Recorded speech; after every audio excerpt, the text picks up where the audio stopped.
Well, obviously getting in the gym and finding a personal trainer to help me. But the thing that I found is I originally, just because I was getting in the gym and starting to eat a lot, I put on some weight, and then I randomly started losing weight, and I started freaking out. I'm like, where's all this weight that I was putting on going?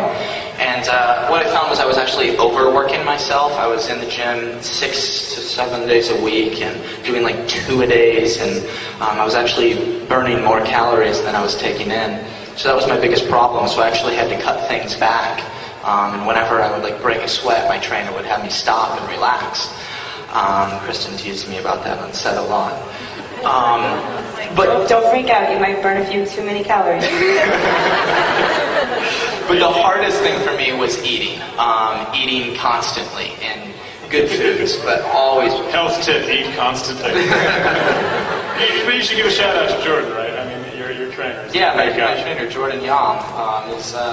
he's really, really talented, and he helped me a lot with this process. And he's always on set, like shoving food in my mouth. I'll be talking to somebody, and he comes up with a plate. And he's like, and he wakes me up in the morning. He's like, take this protein shake, and I'm like, dude, I'm sleeping.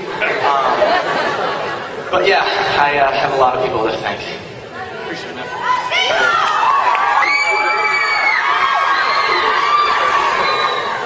Hi. First, I want to say thank you for coming to San Diego Comic-Con. There are literally thousands of people here that really needed you to come. My question is, how much have you guys prospered from everything? Like, has it made you stronger being Edward Cullen? And this is to everyone. Sorry about that. Just a second.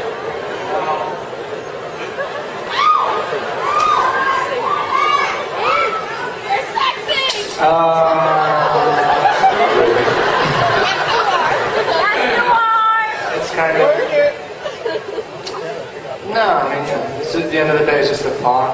You just go into it and, like, you know, and your life, you know, you're walking on the street. I mean, as a really bad analogy, you step on, like, a little stone and then it just kind of flies away and you have no idea where it's going. And then you kind of... And then you're just trying not to drown afterwards. And that's... yeah, that's my life. That sounds really terrible. That's really bizarre. That doesn't really make any sense. I would actually like to, I'm sure you'd much rather hear from the actors, but I would like to say one thing, which is that the last film that I made was recut by the studio, and my experience with it ended up being quite a terrible one. And this has been entirely different, both dealing with Summit and dealing with this young cast. And as much as you know, they've said some very kind things about me, which I told them to, but it's been a tremendously rejuvenating process for me. I now remember how much fun it can be to make a film, and that really comes from the people that you work with. Let's do one more quick question and then I'm going to cut it off. So one more quick question. My question is for Taylor. I'm 1/8 Paiute and 1/8 Cherokee Indian, and so you playing a Native American, have you learned anything about them or their cultures or any of their traditions? Yes.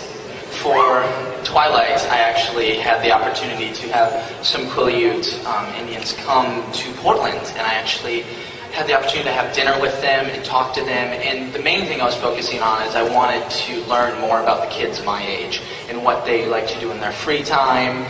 And I was expecting something really different, and I was expecting to have to change myself, you know, to be able to do that. But I asked this kid who looked around my age, I was like, so what do you do in your free time? What do you do for fun? And he's like, you know, I play basketball, I go to the beach. And I was like, what do you do at the beach? Throw the football around? He goes, no, I check out girls. I was like, it was really funny. So the interesting thing that I learned is that they're just like me. They do the same things I do. Actually, Taylor... Let's extra.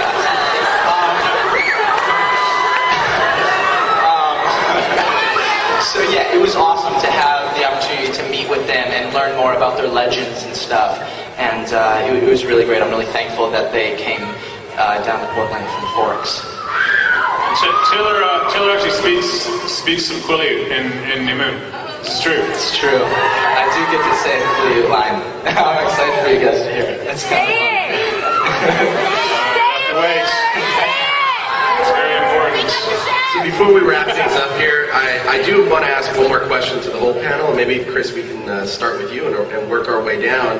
I just was wondering if you could each kind of touch upon the increased size and scope of Newton over the first movie.